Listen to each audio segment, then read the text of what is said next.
وہ حرام کی زندگی گزار سکتا ہے؟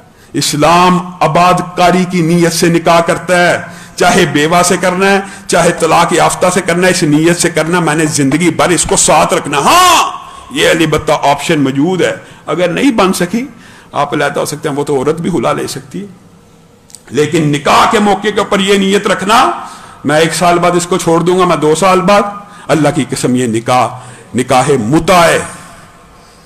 نبی کریم صلی اللہ علیہ وسلم کی یہ بیوی حضرت خدیجہ، یہ بھی یاد رکھیے چلے، معاذ اللہ میں یہ نہیں کہتا کہ یہ نکاح مسیار تھا لیکن حضرت خدیجہ نے نبی کریم صلی اللہ علیہ وسلم کے ساتھ یہ نرمی کی تھی کہ آپ نے میری کفالت نہیں کرنی بلکہ میرا مال آپ کے لیے حاضر ہے۔ بتائیے حضرت خدیجہ نے بھی نرمی کی ہے کہ آپ میری کفالت چاہے نہ کریں میں اپنے مال سے آپ کی کفالت کریں گے۔ اسی لیے امی عائشہ نے جب پوچھا تھا نا کہ آپ ایک 1.5 عمر عورت کو یاد کرتے ہیں، عید آتی ہے اسی کو یاد کرتے ہیں، ہر وقت اسی کا ذکر کرتے ہیں، ہم نوجوان ہیں، ہم آپ کے نکاح میں آ چکی ہیں، تو نبی کریم صلی اللہ علیہ وسلم نے کہا تھا اللہ کی قسم تم خدیجہ کا مقابلہ نہیں کر سکتے، کیونکہ جس وقت لوگ میرے سے مال کو روکتے تھے خدیجہ میرے پہ مال کو استعمال کیا کرتی تھی، جس وقت لوگ میری تکذیب کیا کرتے تھے خدیجہ اس وقت میری تصدیق کیا کرتی تھی۔ میں ایک دن غار حرا میں تھا، خدیجہ آ رہی تھی، اچانک جبریل امین نازل ہوئے اور جبریل امین نے آ کے مجھے یہ بات کہی تھی کہ وہ آ رہی ہیں خدیجہ، وہ آ رہی ہیں خدیجہ، ہاتھ میں کچھ سالن کو لیے ہوئے، روٹیوں کو لیے ہوئے ہیں، میں ان کو اللہ کا سلام بھیجتا ہوں اور جبریل امین کا سلام بھیجتا ہوں۔ جس خدیجہ کے اوپر اللہ سلام بھیجے جبریل امین سلام بھیجے، اور ساتھ خوشخبری کیا سنائی، خدیجہ بھی آپ کے پاس آئیں گی نا، ان کو جنت میں ایک ایسے محل کی بشارت دے دینا جس کے اندر بیٹھا ہو بندہ تو باہر سارے کا سارا منظر دیکھ رہا ہے، اور باہر کھڑا ہو تو محل کا ایک ایک کمرہ نظر آئے جس کے ارد گرد نہ شور ہوگا نہ غوغا ہوگا۔ جو خدیجہ نے قربانیاں دی ہیں اللہ نے قیامت کے دن اس کا یہ بدلہ رکھا ہے۔ اللہ کی قسم یہ بات بتلائیے ایمانداری سے، خدیجہ جیسی باوفا عورت کون ہو سکتی ہے؟ بنی اسد کے اوپر کیا شیب ابی طالب میں جو سوشل بائیکاٹ ہوا تھا، سوشل بائیکاٹ وہ کس کے ساتھ تھا؟ بنو ہاشم سے تھا کہ بنو اسد سے؟ بنی ہاشم سے۔ صرف سوشل بائیکاٹ تو بنو ہاشم کا تھا، خدیجہ کا کیا کام تھا شیب ابی طالب میں؟ بتائیے، خدیجہ چاہتی بنو اسد کی تھی، شیب ابی طالب میں نہ رہتی، ان کے اوپر کوئی پابندی جبر لگا سکتا تھا، لیکن اپنے خاوند کو نہیں چھوڑا، اللہ کی قسم نہیں چھوڑا۔ شیب ابی طالب میں بھی وہ مشکلات کاٹی، آسیہ کا وہ نمونہ پیش کیا، آسیہ نے بھی فرعون کے محلات کو چھوڑ دیا، خدیجہ نے بھی اپنی جائیدادوں کو چھوڑ کر نبی کریم صلی اللہ علیہ وسلم کا ساتھ دیا۔ اللہ رب العزت جو کہا گیا جو سنا گیا اس کو سمجھنے کی توفیق عنایت فرمائے۔